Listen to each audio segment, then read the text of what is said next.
Deadline jadi hal paling menakutkan bagi mahasiswa. Mereka cenderung mudah burn out ketika deadline menghantui, ditambah tumpukan tugas yang terus menggunung. Tak heran ketika mereka dalam posisi kepepet ini, banyak yang mencoba jalan pintas dengan melakukan kecurangan. Salah satunya menggunakan jasa joki tugas. Apa sih jasa joki tugas itu?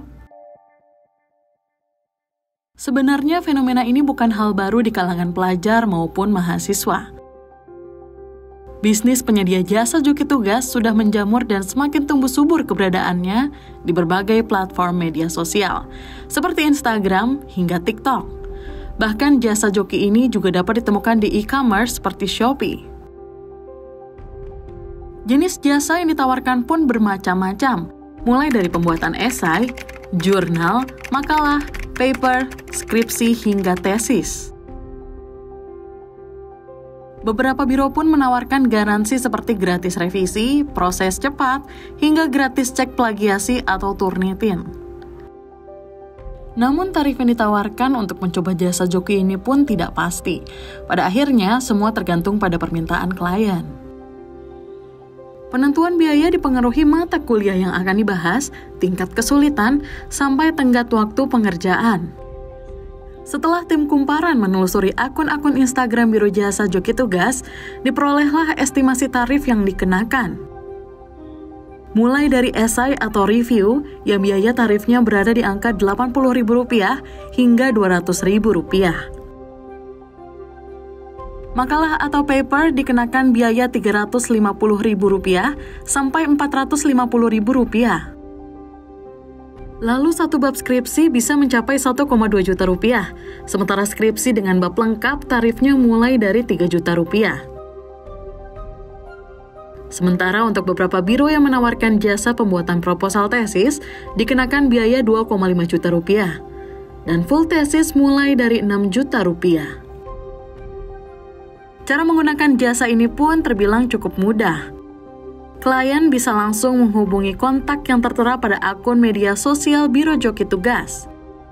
Nantinya mereka akan mengirimkan format pemesanan seperti deadline, jurusan, deskripsi tugas, dan ketentuan tertentu yang di-request klien. Kemudian pihak penyedia jasa joki juga akan menetapkan tarif yang perlu klien bayar. Beberapa biro ada yang menggunakan sistem pembayaran DP 50% dan pelunasan dilakukan saat tugas telah selesai. Namun banyak juga yang menggunakan sistem pelunasan pembayaran di muka. Sebagai edukasi kepada masyarakat, tim kumparan akhirnya mencoba jasa joki tugas yang ada di Instagram. Esai yang kami pesan membahas soal komunikasi massa dengan detail tugas terkait pengaruh media komunikasi massa dengan menyertakan satu studi kasus di Indonesia.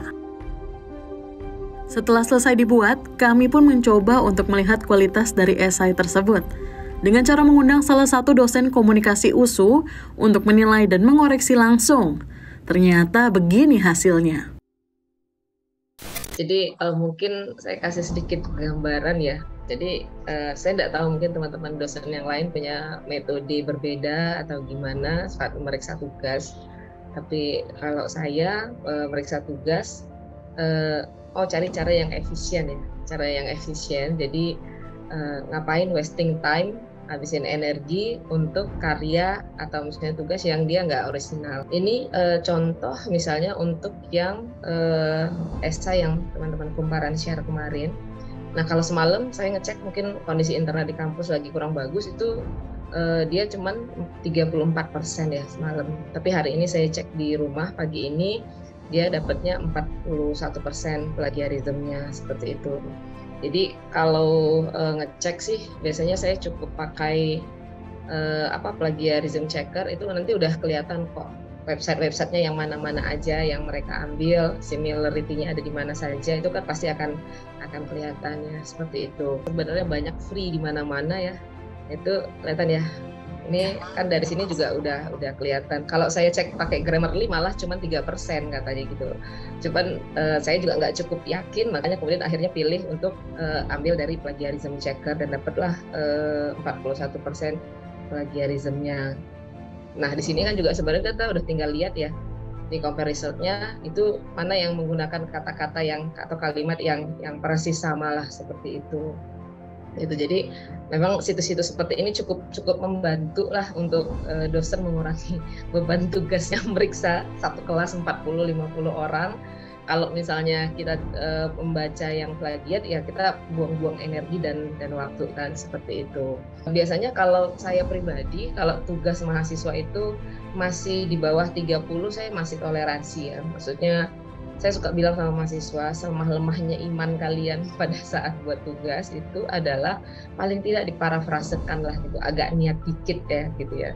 Cuman kalau mungkin orang yang ngasih jasa tugas kan nggak mungkin ya dia sampai memikirkan, kan kalau logika saya pada saat orang mengerjakan tugas tuh dia baca referensi A, dia baca referensi B, dia baca referensi C, dia dapat pengetahuan dari 3 referensi tersebut, kemudian dia tuliskanlah pengetahuan itu dalam artikelnya, kan seperti itu logikanya. Tapi kalau pakai jasa tugas, nggak akan mungkin dia punya waktu untuk membaca semua buku itu, dan dia pasti akan ambil cara mudah untuk ngambil dari sumber-sumber terbuka yang banyak di internet, seperti itu. Dan mereka nggak akan mungkin lah akan rajin untuk memparafrasekan kan, seperti itu. Nah, kemudian yang selain setelah dari plagiarism checkersnya, yang saya cek lagi dari esai ini adalah soal referensi. Jadi kalau kita misalnya lihat referensi dia di bawah, ini sebenarnya dia juga udah nyebutin ya, bahwasanya itu dia ngambil dari berbagai sumber yang bukan buku ataupun jurnal, seperti itu. Jadi buku atau jurnal itu kan jadi referensi yang itu udah diakui lah ya dari standar akademis, seperti itu. Tapi ini dia memang mengambil dari banyak sumber yang terbuka. Nah, satu lagi, kalau dari area esai ini saya lupa, harusnya jelasin itu dulu. Paling gampang itu adalah melihat keniatan. Ini tugas esai cuma 2 halaman, itu esensinya apa ya? Maksudnya nggak ada ukuran juga sih bahwasanya halaman yang lebih banyak itu akan lebih bagus daripada halaman yang lebih sedikit. Tapi kalau cuma 2 halaman seperti ini dengan judul perkembangan media massa sebagai sarana komunikasi massa, perkembangan medianya aja dia nggak gambarin ya. Misalnya dari periode-periode tertentu itu perkembangannya seperti apa, teknologi apa yang mendominasi dan efeknya apa, misalnya kayak gitu. Dia nggak jelasin tuh. Jadi secara kasat mata saja 2 halaman itu kalau saya udah langsung ini nggak niat, ini nggak niat, ini nggak niat, ini nggak niat, seperti itu. Nah, kemudian ada juga soal kutipan. Nah, ini kutipan dia ini tidak ada dalam daftar referensi. Jadi kalau ya standar umum ya, kalau tulisan akademik itu kalau kita mau meyakinkan orang bahwasanya pendapat kita atau statement kita itu ada dasarnya, layak dipercaya, itu kan salah satunya kita kemudian mengambil kutipan kayak gitu. Kalau di sini ini standar bahasanya sih cukup bagus secara standar bahasa, tapi kalau secara konten dia belum betul-betul menyentuh esensi dari judulnya ini, seperti itu. Terdapat 4 poin utama dari penilaian esai yang dilakukan oleh Farida Hanim. Farida Hanim secara belak-belakan juga menyebut keseluruhan skor esai itu adalah 30 dari 100. Biro Jasa Joki Tugas ini memang jelas mempermudah pelajar hingga mahasiswa untuk menyelesaikan tugasnya. Akan tetapi tidak ada yang bisa memberikan jaminan bahwa kualitas dari tugas tersebut bernilai bagus. Tindakannya pun tak dapat dibenarkan, karena jelas melalui proses yang curang. Tidak hanya itu, fenomena joki tugas ini juga dapat mengancam integritas akademik. Rektor UPN Veteran Jakarta, Dr. Antervenus pun ikut berbicara soal menjamurnya jasa joki tugas di kalangan mahasiswa. Ini katanya, kasus Biro Joki Tugas dapat dipidana apabila karya tersebut terbukti melanggar haki atau plagiarisme. Berdasarkan Undang-Undang RI Nomor 23 Tahun 2003 tentang Sistem Pendidikan Nasional, dalam Pasal 25 Ayat 2 menyebut, lulusan perguruan tinggi yang karya ilmiahnya digunakan untuk memperoleh gelar akademik, profesi atau vokasi terbukti merupakan jiplakan, dicabut gelarnya. Kasus pelanggaran tersebut akan mendapatkan ancaman hukuman maksimal 2 tahun dan denda maksimal 200 juta rupiah. Jadi, apa kamu masih terpikirkan menggunakan Biro Jasa Joki Tugas untuk menyelesaikan tanggung jawab akademismu? Yuk, mari kita renungkan.